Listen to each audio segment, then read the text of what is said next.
There's a microphone? Oh. What would a radio person want? You told me there was a microphone. You didn't test out the mic, Steve? No, I didn't. I just forgot to turn it on. It works. You'll have to forgive me. Mic check, 1, 2. I hope everybody can hear me. Needs more reverb. I'll add the effects here. All right. Thank you all for coming, everybody. For those of you who have not already met me, this is so weird holding a mic like this. For those of you who have not already met me, my name is Tony Andrews, and I'm the general manager of our very own KRUI. Before I get started, I'd like to take an opportunity to thank you all for coming today, and I do sincerely mean that. This is annoying. I'm really sorry. Anyway, I do want to sincerely thank you all for coming. It means the world. It means the world to everyone here at KRUI, myself, the directing staff, everyone here, that you came from wherever you came from, across the map, across the globe, what have you, to celebrate this milestone with us. It really does mean the world. Thank you all very much. Now I'm going to start. And I'm going to start with more introductions, because I want you to know everyone who's here. So you're going to meet Dave and Emily later as SBI members. So while I'm not trying to exclude them, I want to make sure you all meet the directors. So directors, please stand when your name is called and wave. And if you'd like to say something, feel free to say something. Abby Thomas, where are you at? Number 1, program director. She has nothing to say. Alyssa Bobinet, music director. Stand, Alyssa. Ian Brower, ops director. Ian Brower is late. He'll be here eventually. Shri Kanata, our news director, right there in the back.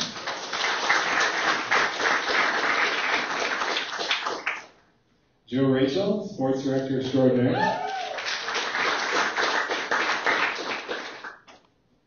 Jacoby Lang. Come in, Jacoby. Jacoby Lang, our marketing director. Ryan Smaha. Sma Money. I'm sorry. Joe McGuire, training and production director.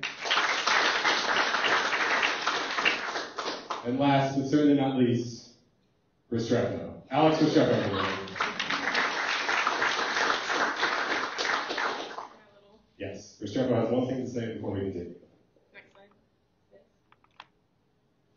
All right, so just a little social media update. As the events go on today, if you are on Twitter, Facebook, or Instagram, please connect with us. Our Twitter handle is simply @KRUI, pretty simple. And we ask that you use the hashtags on Instagram, Facebook, or Twitter, either hashtag 30 years of KRUI or hashtag HBD-KRUI, which is happy birthday, for those of you who don't know. So please use that. We do have an Instagram now. It's new. We're KRUI 897 FM on Instagram. And our Facebook / is KRUI FM. So please connect with us, like us, follow us, etc.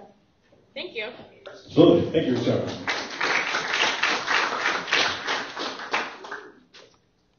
So my job here today is to be the warm-up act for the main event coming soon. So I'm not going to take too much of your time. But the one thing I do know is that I've been involved with KRUI pretty much my entire undergraduate career. So my job today is to talk about some of the highlights, some of the cool things the station has done over the past 4 to 5 years. So for those of you who were here for the 25th, you would be This would be, what was I going to say? I was going to say something funny, but I screwed up the joke. So I'm sorry guys. This section is called While You Were Away. While you were away, we upgraded from KRUIRadio.org and relaunched our website, KRUI.FM. Our old website was great. There was certainly nothing wrong with it, but there wasn't a lot of places to actually write web content. It was kind of it was an older site. So we upgraded to KRUI.FM to focus more on the new media type of things, right? We have a blog. We have dedicated news, music, and sports writers. And eventually, this will hold podcasts and all sorts of cool things to remind everybody that radio is incredibly relevant. We all know this, but the more we embrace new media, I apologize, the better. By the way, is Dolan here? Dolan Murphy? Dolan Murphy, the architect of the website. If you see him, pat him on the back because they did phenomenal work, and Dolan and his team. So, one of the really exciting things I want to share with you is our partnership with the J School. Professors Charles Monroe and Angie Rooney teach a radio and television storytelling class. One of the coolest things that happened last year was KRUI got included in their curriculum. Every Tuesday and Thursday, if you listen to the station at noon, you will hear kids in this class at Adler, journalism school students, broadcasting over our airwaves, and it is, from my understanding, their first exposure to producing a real live newscast. So we all understand the educational value of KRUI, but this was a great thing that we were getting involved in the academic side of things. They do a great job, by the way. Last time I picked up the Daily Iowa, I don't know exactly when that was. You should turn to the Daily Break. Next to the Sudoku and the crosswords and the comics, you will find KRUI. And to zoom in, you will find our schedule every single day, Monday through Sunday, Sunday through Saturday. Sophia Finster, our underwriting director, is not here right now. She designed this brilliant piece here. And the reason this is cool for KRUI is because it gives us more exposure and more visibility. The Daily Iowan, certainly there's a marriage there between KRUI and journalism students. But the Daily Iowan, with its broad circulation, it's a great way to have KRUI consistently in there advertising what we do so well. Underwriting the KRUI. We have raised, on average, $4,000 a year over the past 3 years, which is incredible. Ever since I've started at KRUI, the underwriting department has continued to improve and grow and just become phenomenal. Budget is always an interesting thing to talk about when you're talking about college radio, but the extra $4,000 and perhaps even more once the department keeps improving is fantastic for us. It really helps us, gives us the extra room to grow and buy cool toys and new equipment and things like that. If any of you happen to own a local business or know a local business and would like to give us money, here is our rate card. Please contact us. No, really though. The reason I want to point this out is when I started here, these prices were nowhere near what they were today. I want to say they were at best a small fraction. The reason we can charge rates similar to what they charge at IPR and other commercial stations is because we are now officially licensed and endorsed by the university. Before, our underwriting department was more or less a gentleman's agreement that we would do this and we would get paid for it. No longer. Official university sanction means we can charge official prices, and I'm really excited about this. Sophia Finster and actually Ryan Smaha have worked incredibly hard to make this happen. Navigating the bureaucracy and doing everything they possibly could, it's phenomenal, and it's really exciting because it just opens more doors for the station. KRUI Sports. The number one coolest thing I want to share with you is we at KRUI now broadcast live play-by-play of Iowa football and basketball. This, if I recall correctly, was never a thing. Rachel, can you remind me? I don't believe so, but I'm hearing other stories from alums, so I'm not quite sure. Okay, we'll crowdsource this question, but my understanding of history was we did not have the rights to do this for many years. At least when I started in 2010, we did not have the opportunity to broadcast this. Thanks to the brilliant work of sports directors throughout the past 5 years, we began broadcasting Hawkeye Athletics. Hello? Hello, there we go, sorry. And then in 2013, we began live streaming over the internet these football and basketball games. And this is exciting because if you've ever tried to listen to what is the name of the company that broadcasts it? Learfield. If you've ever tried to listen to a Learfield broadcast, you would know that it requires a subscription fee. We are the only station in the market where you can hear Hawkeye Sports live at the game for free, which is incredible. If you're out and about and you want to listen to KRUI, if you want to hear play-by-play, check us out. We're the only guys that do it. Podcasting. Podcasting is a great thing that we are trying to embrace more and more. These are just a few podcasts we have on iTunes. When you go home, if you're missing KRUI, go check us out. There is some great content here as well. And now, finally, this is actually going to lead into a little bit of what Emily wanted to talk about. So I'm going to spare you the details, but I'm going to give you a few of them because they're important. The Office of the Vice President for Student Life assessed KRUI this semester, and the goal was to learn a little bit more about the impact on the impact of KRUI on students at the University of Iowa. There were three assessment groups. First, they assessed the directors. Then they assessed the general staff, and then finally, they want to assess you all. Stay tuned for that. So the responses we got are nothing short of extraordinary, and I'm really excited to share them with you. If you can't read this, I'll actually have a hard copy over there for you to check out. This was a multiple choice, not a multiple choice, a scale. Students were asked on a scale of 1 to 5 how much they agreed with these questions. These are things like, help me use critical thinking skills. I can see connections between my work and academic major coursework. Things that, if responded to positively, would imply that KRUI has a huge impact on their lives. And in fact, it does. I don't think results get much better than this, and we were thrilled to see these come in. It solidifies what we probably already know, the importance and the impact of KRUI. There's a few more questions I wanted to share with you. How has being involved at KRUI influenced your career choice?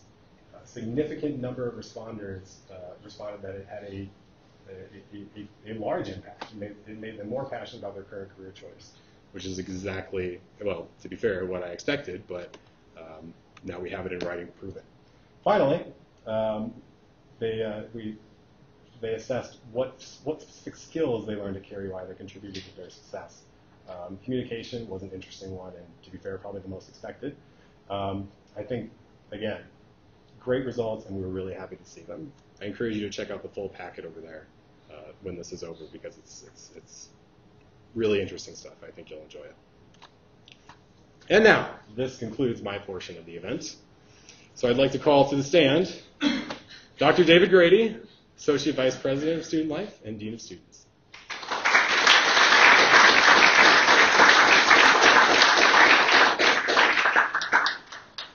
I don't need a microphone. You sure? Yeah. Boss. It's great to be here at the 30th anniversary of KRUI, but I got to be honest with you. There were some times in the mid-'90s that I was worried that KRUI was going to make it through its teenage years. There were some issues in South Quad and some other places, but thanks to the leadership of the group and the advisement of Kelly Sosip, who's hiding in the back somewhere, KRUI came through that. As Tony said, KRUI is, like many of the student organizations on campus, is a great way for students to get experiential learning experiences. An opportunity to apply what they've learned in the classroom to real-life activities and a real-life job. There's great responsibility at KRUI. You've got to meet federal guidelines. At the top of every hour, you've got to give your station ID to meet the FCC requirements in order for KRUI to maintain its license. I'm going to do an anecdotal kind of survey. How many of you are using something today in your job that you learned through your experience at KRUI? So, a great deal of you. It's whether, some of it's how to do radio and talk on the radio, others how to tinker with things and make it work. But it's also you've learned critical thinking skills. You learned some of you that were in the leadership, learned how to manage people. You learned how to deal with people that were may have been difficult. You also learned about responsibility. You know, you were supposed to be on the air at 3 o'clock. At 3 a.m. usually.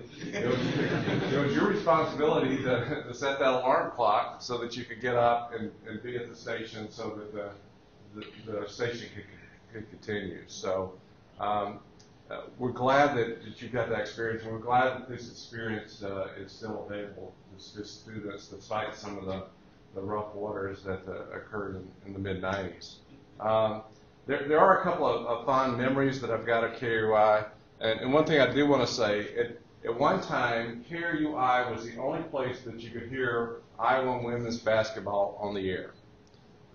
It would do the broadcasting of those games. Now it's done on Deerfield and the Big Ten Network and those type of things. But KRUI was the pioneer in that. Folks like Ryan Slater, who's I don't believe here today, but I still hear him on the radio, and he still does high school sports and does sports on one of the local radio stations here. But that's where he cut his teeth, was doing those women's basketball games. There was also other memories is John Barker's disco show that was on. I still don't have the Iowa disco T-shirt that he gave me. I'm sorry I didn't wear it today. So that was that. Also, a tradition I think that's gone, it's no longer celebrated. It was on April Fool's Day. They usually change the genre of it, so it may be country or kids songs or classical music or something on KRUI. So maybe somebody will bring that back up next April. You could do something, whatever topic that you can find 24 hours of music for. And the other thing that I think is significant about KRUI, it was the first digital college radio station. And a lot of that credit goes to John Barker and Kelly Sokup and others who put together a proposal for a large amount of money. What was it, $150,000, $200,000? It was under 30. Yeah, so that's your memory. So. But again, a significant amount of money to do that. So when the station made its move from where the Journey Learning Center here to the IMU, that's kind of when some of that change was made. So there were a lot of experiences. There were some heartaches, probably literally blood, sweat, and tears during those times. But KRUI prevailed and was able to turn on the digital signal that's there. Again, we appreciate your being here. We're so glad that you felt that your experience at KRUI was so meaningful that you came back to visit today and be around for the weekend and be able to reconnect with your colleagues, make new friends and partnerships, but then also have an opportunity to reconnect with the university. We hope you'll come back after June the 1st. We'll have the ground floor back open. Hopefully we'll have a KRUI broadcasting from down there to announce that to students that it is open and available. But again, congratulations on your 30th anniversary. Thank you.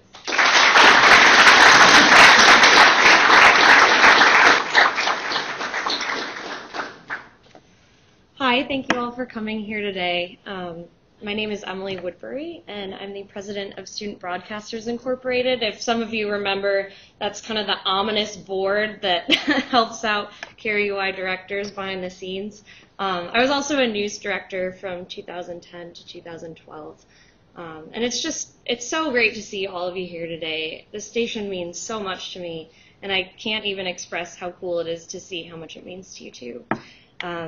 I can say without exaggeration that my career and my life path have been so far directly shaped by KRUI.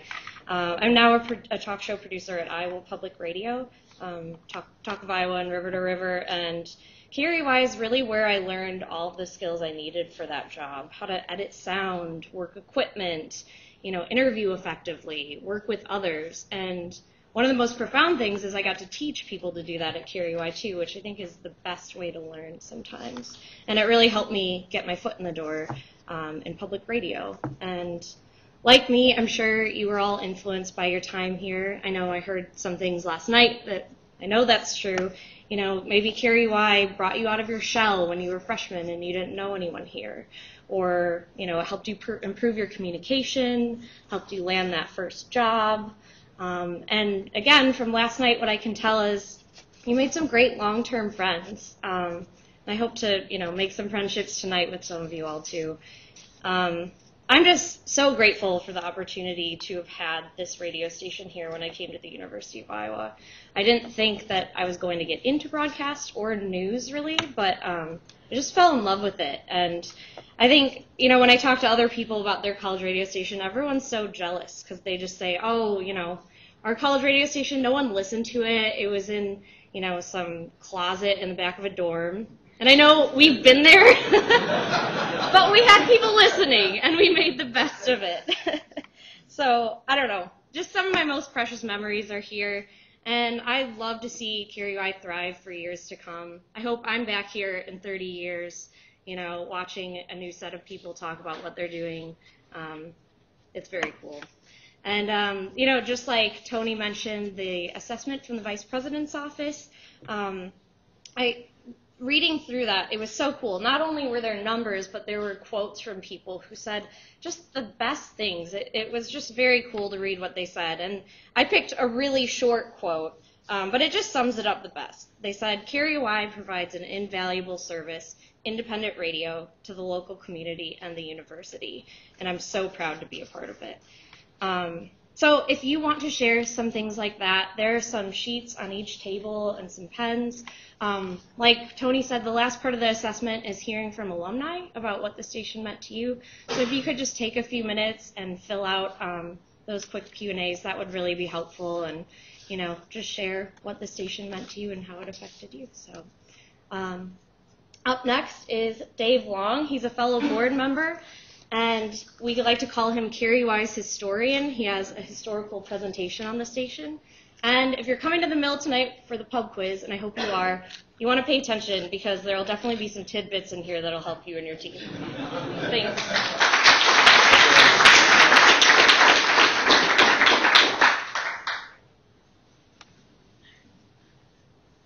And let's see.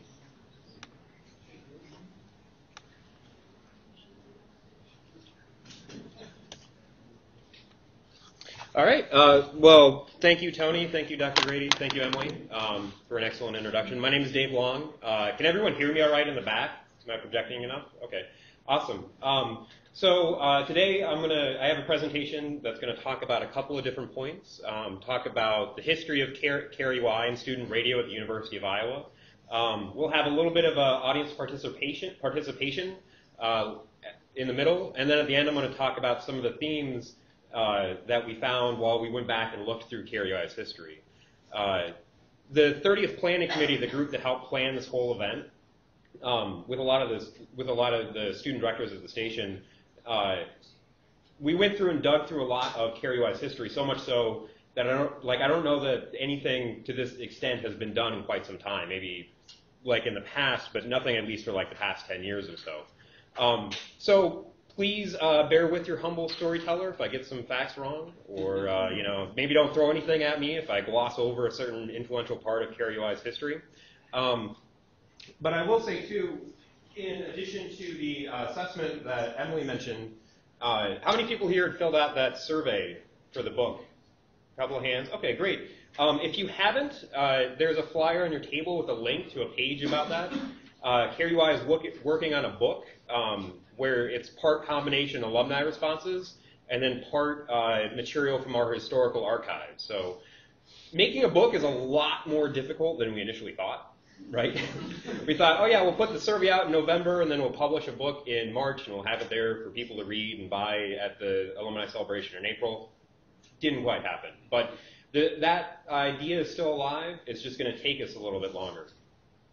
All right, so let's see. To start off with, the first student radio first started at the University of Iowa back in 1952 was KWAD.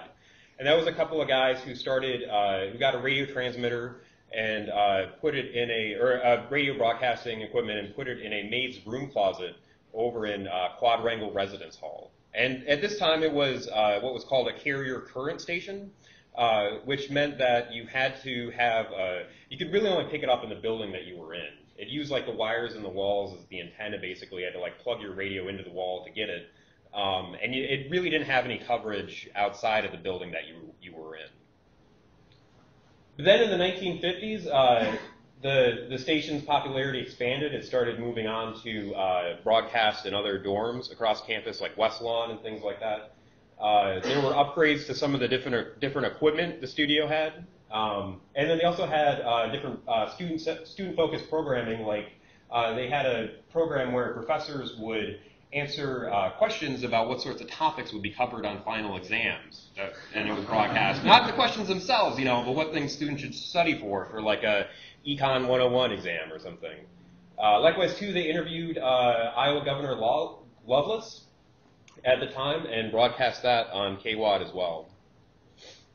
Then in 1968, the call sign changed to KICR as the station grew in more popularity, and actually moved from the Quadrangle to South Quad at that point in time. One of the things here was that KICR started to become really popular with students, as it was the only like rock and roll station in the area. It might seem a little strange to us these days to think of artists such as like Cat Stevens or Cher as being like things on the fringes or kind of like stereotype music, right? But at the time, that was the only outlet in Iowa City where you could hear that type of music.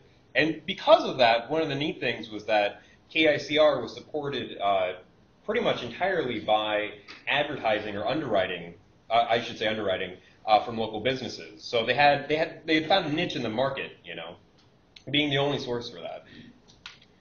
In 1975, the station changed its call letters to KRUI, started broadcasting on the FM and AM bands, but still only in the carrier current setup, So it was broadcasting both AM and FM, but only in the dorm buildings. You couldn't hear it elsewhere.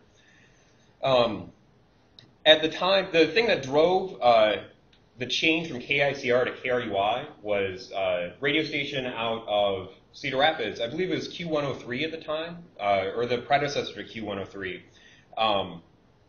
They applied to the SEC for the call letters KICR, and since the station here at Iowa didn't have an official claim on that, since they were only broadcasting to the dorms, they weren't able to keep those call letters.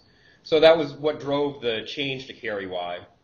Also around the same time, KRNA moved into the Iowa City area and started broadcasting rock and roll music on the FM dial.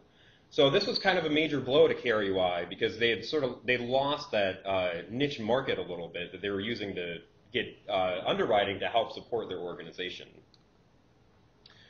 The late 70s were kind of a rough period in KRUI's time. Back in '76, there was a new residence hall student government president, you could say, that was elected, and he just decided that he didn't like KRUI. So he just came in one day and changed the locks and locked everybody out of the station. Needless to say, that really didn't go over well at all with the students who were running KRUI at the time. And so the station was actually off the air for about 3 years while they worked through all of those different issues. Eventually, though, they got everything sorted out between the radio station and the student government, and KRUI went back on the air in 1979. Again, sticking sort of with that theme of like alternative music or whatnot, before KRUI, it kind of played some rock, kind of played some popular music, but in the late 70s, there was a push to switch the station to this progressive format. And so that was kind of, in some ways, the start of the idea of KRUI as a space for alternative or marginalized or, non-mainstream music that you might not hear other places. In the early 1980s was really the point where KRUI, under the very beneficial guidance of Pete Koenig, started the move from carrier current to FM. They worked with Educational FM Associates, a consultant out of Massachusetts, to help navigate the whole complex rule set of the FCC, because there's all sorts of things to worry about like an FM license in your tower, and effective radiated wattage, and what your, I'm going to get these words wrong, but what your like broadcasting landscape is like, and if you're going to bleed over into other channels and things like that. But with the help of this consultant, KRUI was able to navigate that whole process.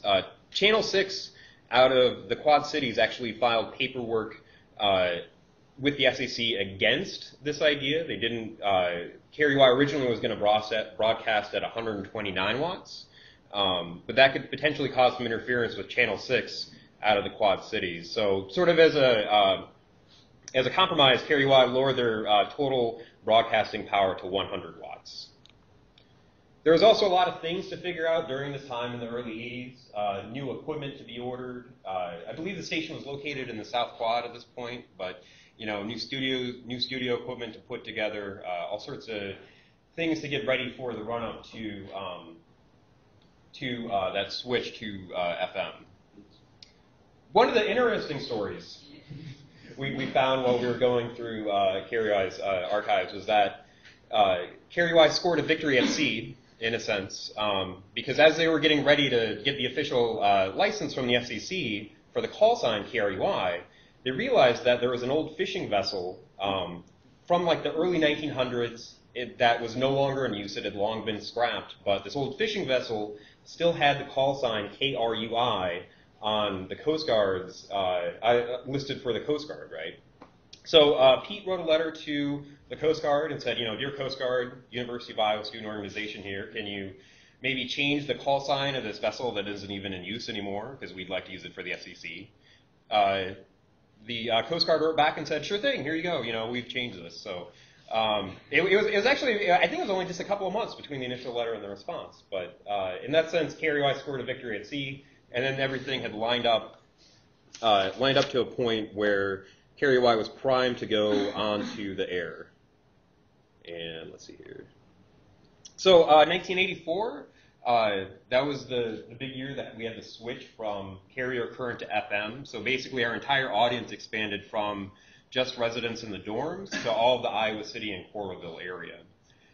Pete Koenig, Dave Bentscheidner, Mimi Schneider, let's see here, Steve Kettler, and Alan Thompson were some of the people there at the time, and they were all heavily involved with that switch.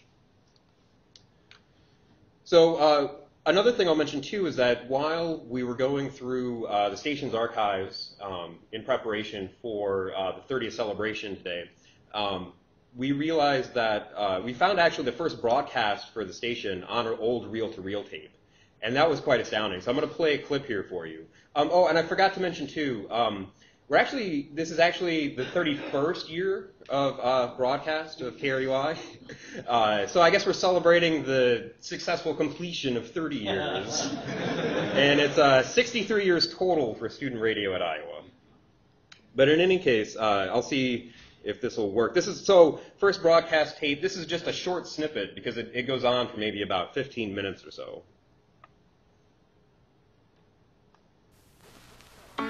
KRUI Iowa City signs on for the first time this evening. KRUI is owned and operated by Student Broadcasters Incorporated. It operates on a federally assigned frequency of 89.7 megahertz with an effective radiated power of 100 watts in stereo. Our studios and transmitter are located on the University of Iowa campus. We hope you'll join us as we present a remarkable radio station, 89.7 FM, KRUI Iowa City.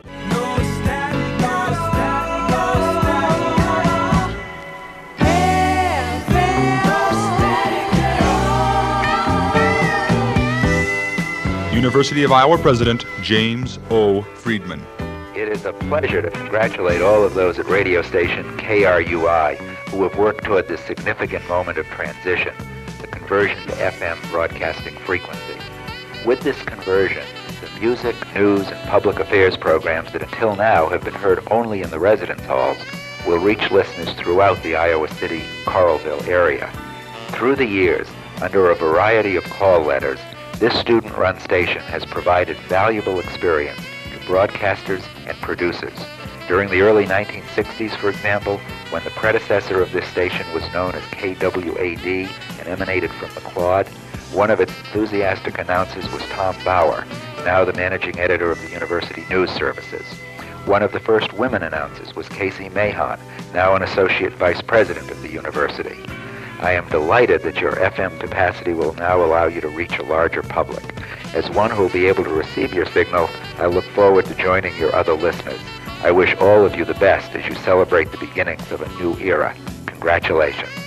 This is Governor Terry Branstad, and I want to take this opportunity to congratulate KRUI for becoming an FM station.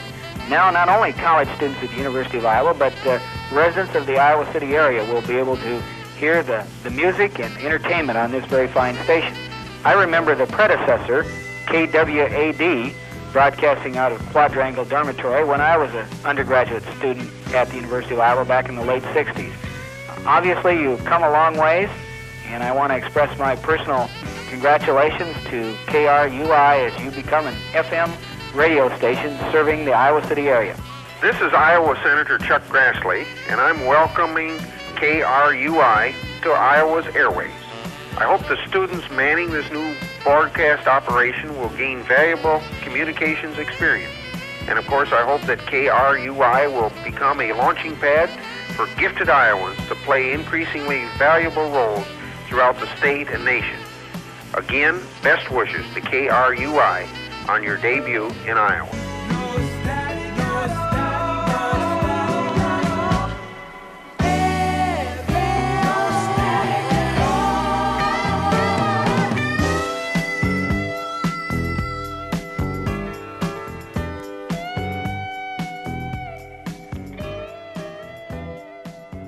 So needless to say, there was a lot of celebration at the time because this has been a major achievement for the station to move from carrier current to the FM band.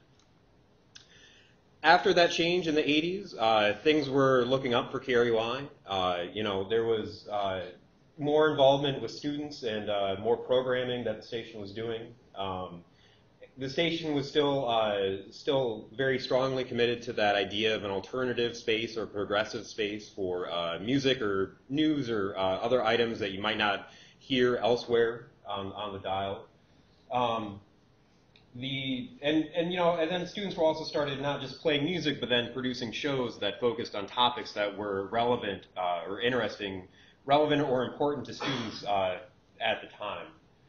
Another interesting fact that we found was that even back in the 80s, there was some discussion of remodeling the union to include a space for student communication groups, both KRUI and student video producers or student video productions. But that was, at the time, that was some talk, and I think there were some ideas thrown around, but it didn't actually materialize until several years later that KRUI moved into the student space here up in the IMU. In the 1990s, this was kind of another rough year for KRUI, kind of what Dr. Grady alluded to earlier a little bit. There was a general manager who was fired, some directors quit. From looking through the archives, it seemed the concern here was over the student directors being paid like a small monthly stipend for their time working at KRUI. I think was the root concern of that. There was also some students in the mid-90s who were working at KRUI but were not actually fully enrolled students at the University of Iowa, and that was one of the things that changed. Was now KRUI, if you're gonna be involved at like the student level with the organization, you have to be, if you're going to be a director, I should say, at KRUI, you have to be a student enrolled in classes here at the university. But regardless of this, though, there were still some good things that happened during the 90s with KRUI. You know, a listenership survey they did in the 90s found that about 39% of students were listening to KRUI on a daily basis.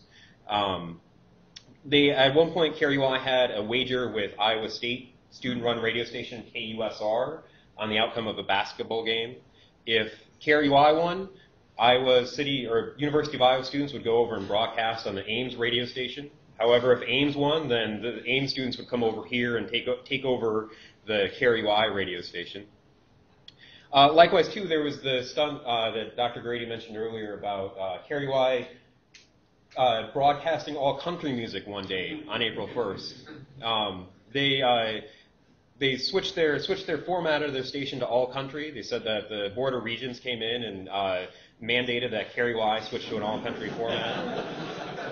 They had hourly newscasts they would do about like updates with the price of corn or soybeans. And there was also something that they had too, where they would have live reports from DJs in the field, literally the field, where a cow had fallen on a farmer. And so, they were giving these regular updates about how this farmer was getting out from under this cow. So, even though there was some troubled times at KRUI, there was still a lot of good that came out of the organization and a lot of involvement and entertainment value. Let's see. Then in the 90s, the station actually moved out of their space in South Quad, and they started preparation to move into the house at 129 Grand Avenue. And some of this was the university wanted KRUI to move to use the space for a different use in South Quad. But some of it too was that KRUI was looking forward. Their organization had grown some, and they were looking forward to getting into a little bit bigger space.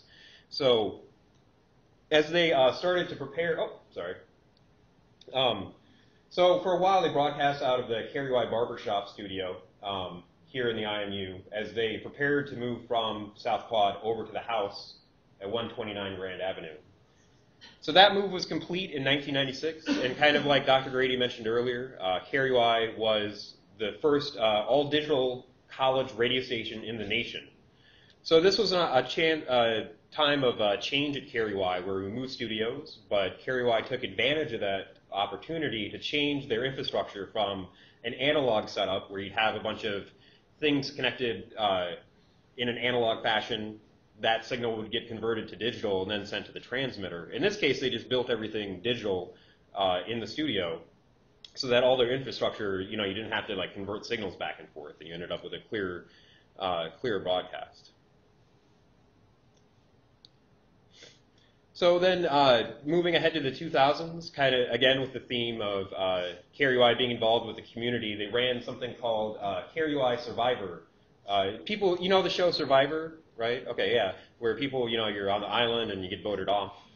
In this case, it was the DJs had 8 students sign up to live in the KRUI lobby at the house of 129 Grand Avenue for 48 hours. And then the trick was, or the catch was that every couple of hours they had to do, the participants, the contestants had to do a variety of different challenges, and then they slowly got voted off until there was a single person who won. So these challenges included doing things like, bobbing for Snickers, fun-sized Snicker bars in a bowl full of pudding, or, like playing Twister on a mat that had like olive oil on it or something. And an interesting use of technology here by KRUI was that not only did the participants vote themselves off, but they also had listeners vote online. They'd go to the KRUI website and say, I think this person should stay, or I think this person should be voted off. So that was it was something that caught a lot of attention for KRUI, and also something that in the timing of things, Survivor just came out, and those sorts of competitions or, I guess reality TV type things really hadn't caught on yet. In 2002, that was kind of a little bit of a rough time for KRUI. The university wanted to build an athletic learning center and move KRUI out of the house at 129 Grand Avenue. And initially, the original idea was to move KRUI to a house on Melrose Avenue, which was farther away. To move KRUI to the house on Melrose Avenue, which was farther away. And the students at the time were really not too pleased about that at all. If I can not destroy the sound system here, going through the station's archives, we found this clip that they played at the time. Old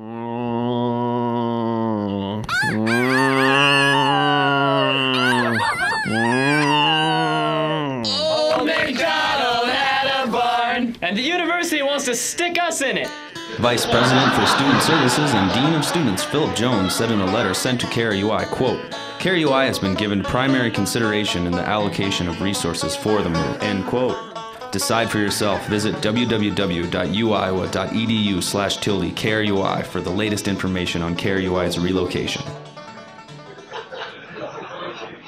The university wanted to move KRUI, and KRUI at the time directed a lot of its frustration at Dean Jones, but it wasn't really Dean Jones who wanted KRUI to move or he was out to get them. It was more the university as a whole wanted to build this athletic learning center. They owned a series of houses there, one of them being 129 Grand Avenue, and so there's an outpouring from the students, and they had some protests and aired spots about things, and so from that conversation though, the students ended up having a conversation with Dean Jones and I think going back through some of the letters and the documents and things, it seemed like Dean Jones was really impressed with the level of commitment and dedication and passion the students had for student radio at Iowa. And through a discussion and conversation with Dean Jones at the time, space was located on the third floor of the Iowa Memorial Union, 379 and then 380 for KRUI. And that was a rather significant renovation because I think previously it was like a staff lounge or something that had been up there, and then they had to renovate that entire space. So during that time, KRUI moved out of 129 Grand Avenue and into the basement of the IMU to broadcast out of the wheel room down there while the renovations were happening on the third floor. Another interesting thing that happened at this point was that KRUI, a lot of the students a lot of the key students who were involved with this process and this renovation went on a tour of other Big Ten/CIC schools to see how other schools did student-run radio.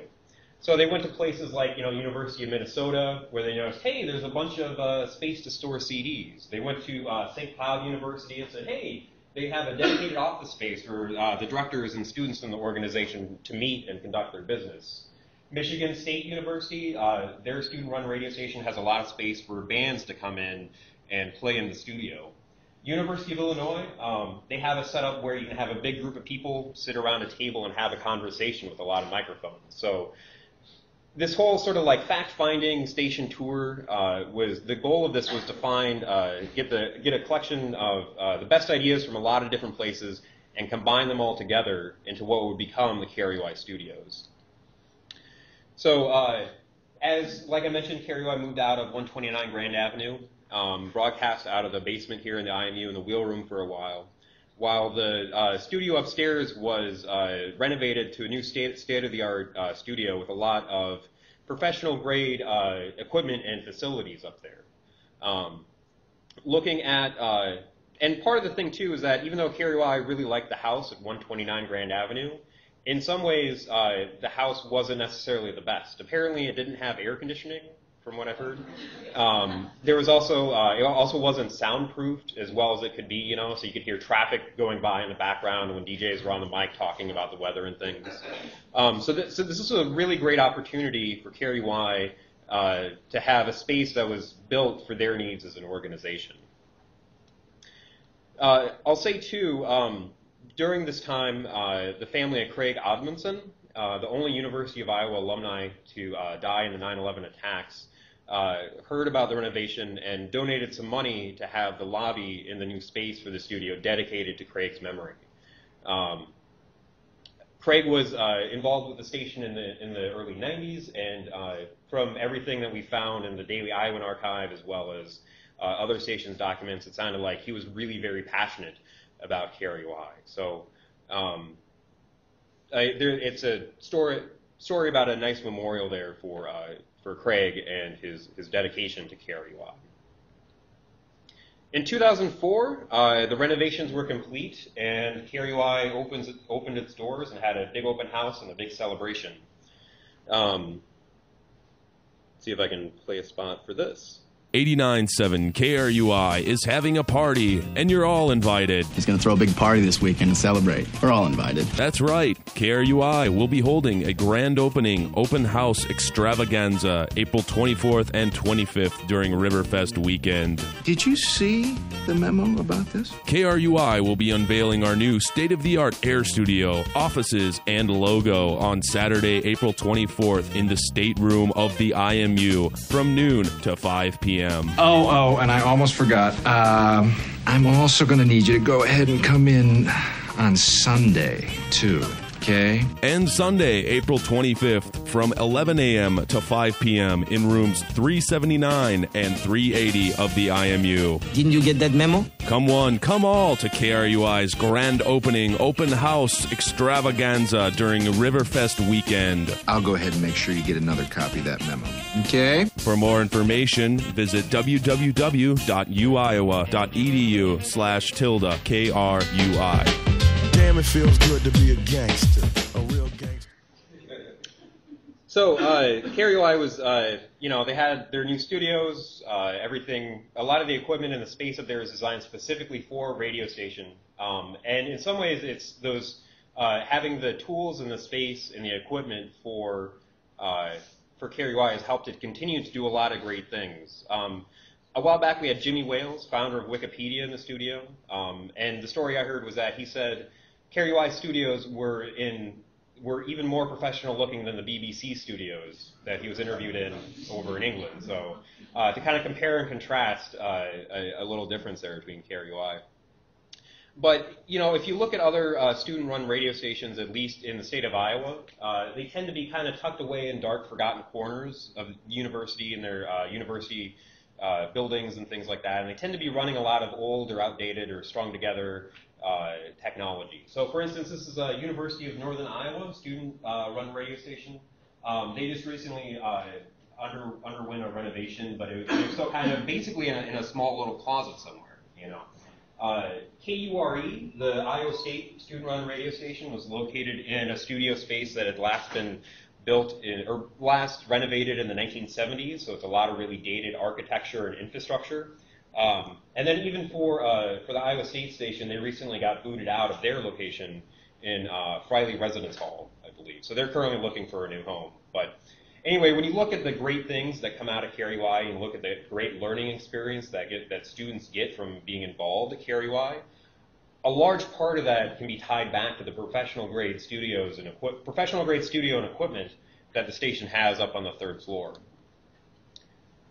Jumping ahead a little bit, in 2008, there was the second major flood for the area here, and KRUI actually moved from third floor of IMU back to South Quadrangle. I think even back to its original broadcast area that it had before, and it broadcast there for about a year, I want to say, until 2009, while the building here was shut down. They had to shut down power because of the flood and everything, and people were even locked out of the IMU completely for several months while the flood recovery was going on. Since then, KRUI, then in 2009, KRUI came back to their studios, and since then, the station's been doing a lot of different things in a lot of great ways. We've had a variety of famous people in studio, from Jeffrey Tambor of Arrested Development and other media, Jimmy Wales, founder of Wikipedia, Dr. Vandana Shiva, environmentalist, and Public Enemy have all been in studio. Likewise, Seth Meyers, head writer for SNL. Neil deGrasse Tyson was interviewed on KRUI just a couple of years ago. Eric Martin, general manager of Reddit and Reddit.com, and Ben Hu, founder of Chesburger.com, have all been in KRUI studios. And then any number of bands have been in KRUI studios over the years. So many that I couldn't even possibly begin to list them today. But acts such as like Bon Iver, Phantogram, Kate Nash, Christopher the Conquered, Thurston Moore and Kim Gordon of Sonic Youth, Max Weinberg, just a variety of acts have been through KRUI studios over the years. All right. So that's sort of the first part of my presentation that I mentioned. We'll take a little walk through KRUI's history. The next part involves the audience participation that I mentioned. So what we're going to do is, actually record a station ID for use on KRUI, right? And so these words are going to light up, and we're all going to say them together. And I'll run through it first. Emily's got a recorder here. We have another recorder running. But basically, collectively, we're going to say, you are listening to KRUI 89.7 FM, Iowa City Sound Alternative. From all the University of Iowa student radio alumni, congratulations to KRUI for 30 years. All right, everyone ready? You know, we could do this in multiple takes, too, if we have to. All right, so these words will light up when it's time to say them. So 1, 2, 3. You are listening to KRUI 89.7 FM, Iowa City Sound Alternative. From all the University of Iowa student radio alumni, congratulations to KRUI for 30 great years. Woo!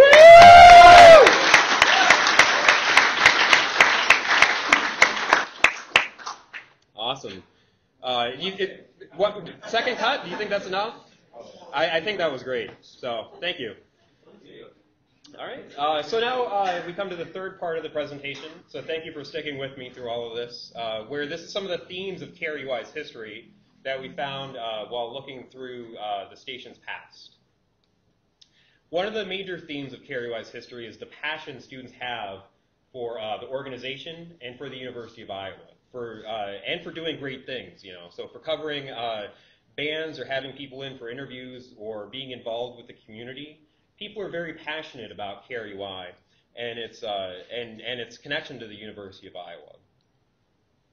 A second theme that we found is that KRUI has run into a lot of similar struggles over the years, you know. So going back through the Daily Iowan archives, it seems once about every 10 years or so, there's a struggle between KRUI and student government over funding, you know, about whether KRUI should get, KRUI always tends to ask for more funding because it wants to do more things, but student government tends to give it less. But they have their own set of concerns for other organizations as well. Likewise, too, you know, a struggle for space. If you look at how KRUI started in the broom closet in the quadrangle and then moved to South Quad, and then to 129, they've kind of been in multiple different places, but now they have a good space up there in the third floor of the IMU, even though KRUI is now sharing part of the dedicated office space up there with another student organization, Scope, mainly due to some other space concerns and reorganizations that were happening in the Iowa Memorial Union. But some of those struggles, too, can be come from KRUI, right? So some of those struggles with student government, some of that is KRUI's fault because they ran a potato for president twice, right? And so the first time KRUI ran a potato for student government, we actually won an award that's back there on the historical display from the ADDIE, or the American Advertisers Association, basically. Second time that we ran a potato for president, this was just a couple of years ago, it didn't necessarily go over so well with student government, and I don't think you can really blame them, you know, but but needless to say, though, there's been times where there's been tension between KRUI and other organizations on campus. Another theme is diversity of music. Going back to that progressive format I mentioned that started in the late 60s and the 70s, to even through today, KRUI has always been a space for marginalized or unheard of music, or marginalized or less popular music to be heard and aired. Likewise, too, for issues that are important to students or the community. So for a couple examples of this, Live from Prairie Lights used to be broadcasted on Iowa Public Radio, but then when the Iowa City station merged with the other stations in Iowa a couple years back to be a larger Iowa Public Radio network, they dropped Prairie Lights, but that was something very important to the Iowa City community. KRUI picked up Live from Prairie Lights and continued to broadcast it for several years. Likewise, too, music has been a major theme, you know, so that just that variety, that diversity of music, things that you wouldn't really hear on mainstream commercial radio. You know, shows like reggae or Norwegian rock and roll or even local music, you know, all of those have been featured on KRUI over the years. One of the one of my favorite specialty shows over the past few years involved a guy who went, Josh, who went around to different secondhand stores in town, you know. So we went to like Salvation Army or Goodwill, and he'd buy all those 25, 50-cent vinyl records that he found in the bins there. Then he'd come into KRUI and make a show out of those records, right? So you'd be hearing all this really scratchy old like Brazilian Mamba type music from like the 1950s.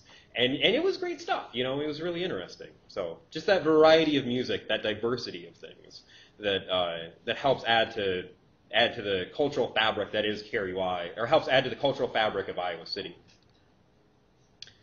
Speaking of doing a lot of the same things, KRUI has had a burger eating contest over several different years, or separated by several years. So here's an ad from the 1970s where it talks about two DJs having a burger eating contest at Burger Palace, which is like a great name for a business in my opinion.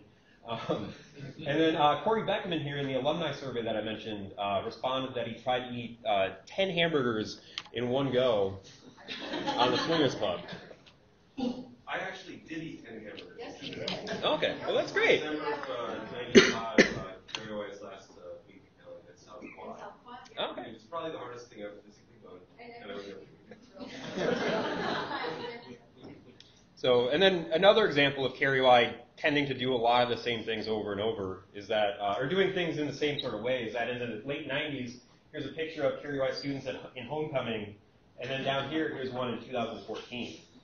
So in both cases, it's students wearing KRUI t-shirts on a flatbed trailer with a radio tower built out of 2x4s, right? And so that's, I guess that's like the epitome, or like the, touch point of what a radio station is if you're going to march in the homecoming parade. So the other thing KRUI is big on is celebrating birthdays. Both the event that we're doing today with having everybody back, and then likewise too what we've done for the 25th, the 15th, the 10th, the 7th, the 6th, the 1st. KRUI is very big on birthdays. So I'm going to play this clip. Happy birthday to you. Happy birthday to you. Happy birthday, dear KRUI. The new alternative. Happy birthday to you. And that was actually something that was produced for KRUI's first birthday, where the first broadcast tape that I mentioned that had all the influential people from local, regional, and state government offices and things. For KRUI's first birthday, they went around and interviewed a bunch of students of the University of Iowa and collected a lot of great stories from people about why they liked KRUI. So another theme, both from KRUI and from the alumni responses from the survey that I mentioned earlier, is why people find college radio important. So instead of me standing up here and telling you like my thoughts on the matter, I thought it would be useful to share a lot of the responses that the alumni filled out to the survey that we mentioned. So for instance, Kendall McCabe talks in her response at length about how she went on after graduation to intern at Sirius XM, the satellite broadcasting company, and how her interviewing people at KRUI helped her feel more prepared than other interns at Sirius when she was working with guests like Oprah or Roseanne Barr or Crosby, Stills, Nash & Young. Likewise, Emma currently DJs at WXRT 93.1 FM in Chicago. And so these are just sort of some of the snippets from their responses, but she talks about how working at KRUI really helped prepare her for her career path after graduation.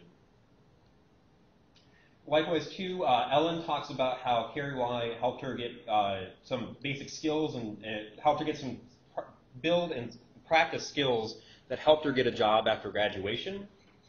And Ben High wrote at length about how he moved to Los Angeles after his time at KRUI in the early 2000s and found a job in the music and marketing industry because of the work he did here at KRUI. So KRUI has helped a lot of people get into the field of radio broadcasting or media production. But it's also helped in other ways too. From that alumni survey, another common theme was that people found being involved at KRUI really helped them with their public speaking skills. For me personally, I was kind of a terrible public speaker years ago, and then when I got involved at KRUI when I was a student here, just the act of speaking on the microphone helped me improve how I enunciate and pronounce words and how I speak publicly. But that was interesting because for me that was just like a personal experience, but then going through and looking at these alumni responses, you know, Edward Martin from 2012 talks about the same sort of thing, as does Darren Moore from the late 2000s. Another broad theme from CareUI's alumni survey is that people have gained a lot of leadership skills while working at CareUI. There's director positions in the organization, so a student who's in charge of the entire marketing department, or a student who's also in charge of the entire IT department or programming. And this opportunity helps students practice some of those leadership skills that can be important later in life. For instance, AJ Honore, previous GM, in his response, again, these are just snippets, right? These are just little bits pulled out of the larger whole. AJ talks at length about how leading CareUI helped prepare him for his life after the university in the professional field. Katie Kuntz talks about how she got a lot of leadership skills from working at CareUI, and that helped her land a job at Rocky Mountain PBS. Another theme of the CareUI alumni survey was that CareUI is a place that helps students find their path in their life. You know, because when you're a college student, it can be a very influential time. You're out of your home environment. You're interacting with people that you've never met before. You're encountering new ideas and concepts. And so there were several responses to that survey that talked about how CareUI helped people decide what major they wanted to pursue. Nicholas up here from the late 90s talks about how he switched from journalism to electrical engineering because of his time working at CareUI. Likewise, too, Erica Barnes in her response talked about how when she first came to college, she was undecided. She got involved with CareUI and then became the programming director, and then decided from that experience she wanted to go into arts management, and now manages an art gallery down in Virginia, I believe it is. Multiple people also wrote in that they met their significant others. They met their husband, their wife, or other people in their lives through CareUI. There were several people, Kelsey here is just one example of somebody who had responded to the survey and said, you know, CareUI was the place I met my significant other, my husband, and, you know, met all these great important people for their lives. Likewise, too, as far as like picking, you know, which path you want to go on when you're a student, other people wrote that having that freedom or having that space to do things at CareUI to help manifest whatever it is they wanted to do, help them decide what they wanted to do with their lives. So, you know, Stephanie writes about she made a career out of journalism because working at CareUI and interviewing people pushed her to be a better writer. She also wrote how she felt it was something, it was a useful, applicable, it was a case where she could actually apply some of the skills that she was learning in the classroom in the real world.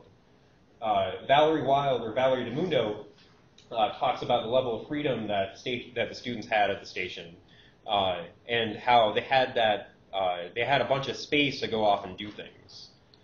And so when you think about the importance of CareUI, or what sort of value CareUI adds, this is perhaps one of the biggest things, is that CareUI is a space. It's a space for students to do things in. It's a space for students to showcase different cultural things that may not get coverage elsewhere. You know, so things like art, or music, or interviews, or news, or just anything really.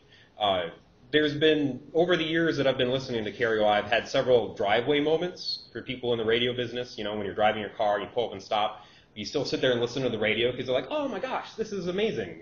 One of the ones that I remember fondly was a student went around and had old-fashioned shaving done, you know, with like the lather and the straight razor and all of that. But anyway, it's that concept of space, and it's a space for students to do things in, to try things, to learn, and sometimes to fail too, you know. But it's a space for them to apply those skills. It's perhaps one of the biggest themes of CareUI. And in a lot of ways, that brings us all back to the mission statement of CareUI, which is to serve as an educational laboratory for UI students interested about radio and broadcasting, and to provide the Iowa City community with a unique programming alternative in music, news, and sports. So when we look back at the history of CareUI, and we look back at the things people have written about CareUI, we can see how all of that, the collective sum of that experience shows how KRUI has been meeting the things that it set out to do, namely its mission statement. So the other thing that I wanted to add too is that as we were preparing for the 30th anniversary, we found that first broadcast tape. So we thought, hey, wouldn't it be neat if we recreated that tape with modern day counterparts? So we did, actually. And so to play that for you now, if I can get this going. KRUI, Iowa City Sound Alternative, signed on the air for the first time on March 28th in 1984. KRUI is owned and operated by Student Broadcasters Incorporated and operates on a federally assigned frequency of 89.7 megahertz with an effective radiated power of 100 watts in stereo. Our studios and transmitter are located on the University of Iowa campus. We hope you'll join us as we celebrate 30 years of KRUI. Worry the bottle, mama, it's grapefruit wine. Kick off your high heel sneakers, it's party time. The girls don't seem to care what's on, as long as they play till dawn. Nothing but blues and Elvis and somebody else's favorite song. Give her some funked up music, she treats you nice. Feed her some hungry reggae, she'll love you twice. The girls don't seem to care tonight, as long as the mood is right. No static, no static, no static. And no static at all. This is Tom Rockland, Vice President for Student Life at the University of Iowa. Congratulations, KRUI, on your 30th anniversary. What a great student organization. This is Iowa City Mayor Matt Hayek. I want to wish KRUI a happy birthday. You've been Iowa City's sound alternative for 30 years, and I thank you for being an important community resource. Congratulations. This is Governor Terry Branstad. I'd like to congratulate KRUI FM for 30 years on the air, serving the University of Iowa and the Iowa City community. You've come a long way.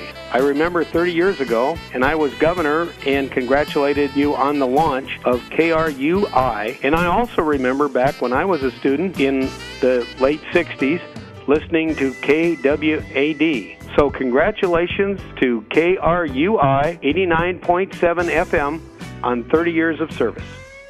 A special message from Iowa Senator Chuck Grassley. Congratulations to KRUI Radio on 30 long years on the air. For 30 years, students have been able to gain valuable experience through their work at the station, and listeners have enjoyed your music and program. Now, 30 years ago, I wished you the best of luck on your new adventure. So today, I congratulate you on your great accomplishment and wish you many more years to come. This is Elizabeth Mills, the incoming student government president, and I just wanted to take the time to congratulate KRUI on successful 30 years of broadcasting. This is Bill Nelson, director of the Iowa Memorial Union and the Center for Student Involvement and Leadership, and I'm honored to have the opportunity to congratulate KRUI 89.7 FM on 30 years of tremendous service to the University of Iowa, providing meaningful and impactful student learning opportunities, past, present, and I know for the future. Hi everybody, this is Ron Steele of KWWL here to congratulate KRUI on 30 years of service to the University of Iowa community. You know, it seems like only yesterday I was saying congratulations on the launch of the new KRUI back in 1984. You know, I got my start in radio on the University of Iowa campus station when it was called KICR in the basement of Reno Hall in 1969. I believe that was the year. So congratulations on the past 3 decades, and I wish everyone at KRUI many more to come. Have a great day. Hi, this is Bruce Downey from KCRG TV9, and I just want to congratulate KRUI Radio for 30 years of outstanding broadcasting. This is Tiffany O'Donnell from CBS 2 and Fox 28. Congratulations to KRUI for 30 years of broadcasting. Hi, this is Walid Afifi, Chair of the Department of Communication Studies at the University of Iowa. Congratulations, KRUI, on being in the community for 30 years and for being such an important part of so many students and community members' lives. Cheers. Hello, this is RoboProf Kimber McLeod, Faculty Advisor to KRUI, and I'm here to wish you a happy 30th anniversary as an FM broadcasting radio station. Congrats. Hi, this is Iowa football coach Kirk Ferentz, and just want to say congratulations to KRUI for 30 years of being on air. Go Hawks! Hi, I'm Charity Nebby of Iowa Public Radio and Iowa Public Television. Congratulations to KRUI. 30 years of great music, on-air experimentation, launching broadcast careers, and having a lot of fun. Here's to many, many more years of great broadcasting. Hey, this is Ben Kiefer of Iowa Public Radio. I got my start in radio at KRUI even before it had an FM air signal. And on the line, Kent Peterson is with me at McGraw-Hill. Hi, Kent. You were with me. We were together. I was with you, freshman, back in the early 80s. Now I'm a vice president for a large company, but I still look back on my days at KRUI very proudly. Okay. Congratulations, KRUI, and to repurpose an antiquated, since we're going back in time, right, Kent? An antiquated cigarette slogan, "You've come a long way, baby." This is Ken Hibben, news reporter and DJ at KRUI from 1983 to 1986. Congratulations on 30 years, KRUI. Iowa City, you don't know how good you have it with a station like this. Hi, this is Mike Duran. I was on the air on 89.7 FM KRUI from 1988 through 1989. Wow, 2 semesters in a summer school. And I'm very proud of my time with KRUI and glad to see that you guys are still doing what you're doing. So happy anniversary, and here's to another 30 years, KRUI. Congratulations. Hi there, this is Heather Cresswell, DJ at KRUI from 1993 to 95. Congratulations on 30 years of being Iowa City's sound alternative. Hey, this is Adam Kempenaar from Film Spotting, the podcast and WBEZ radio show in Chicago. Just wanted to say happy birthday, KRUI. Got my start there on 89.7 back in the early 2000s doing my movie show, Burn Hollywood Burn, the inspiration for a lot of what we do here on Film Spotting, which we've been doing since 2005, really one of the longest running podcasts and radio shows out there. Couldn't do it if it wasn't for the experience I had at KRUI. Hey, this is Erica Barnes, KRUI Programming Director from 2007 to 2009. Congratulations, KRUI, for being on air for 30 years. You're the best college station ever. Hi, this is Zach Wallace from Iowa City and a University of Iowa alumnus, and I just want to say congratulations to KRUI for 30 amazing years, and here's to the next 30 and beyond. Hey KRUI, this is Chris Burrish, and I'm happy to wish you a happy 30th anniversary. Hey KRUI, happy 30th. This is Dan McGehee from Traumahawk, and your studio used to be in my office at the South Quad, and it has got some great vibes left over.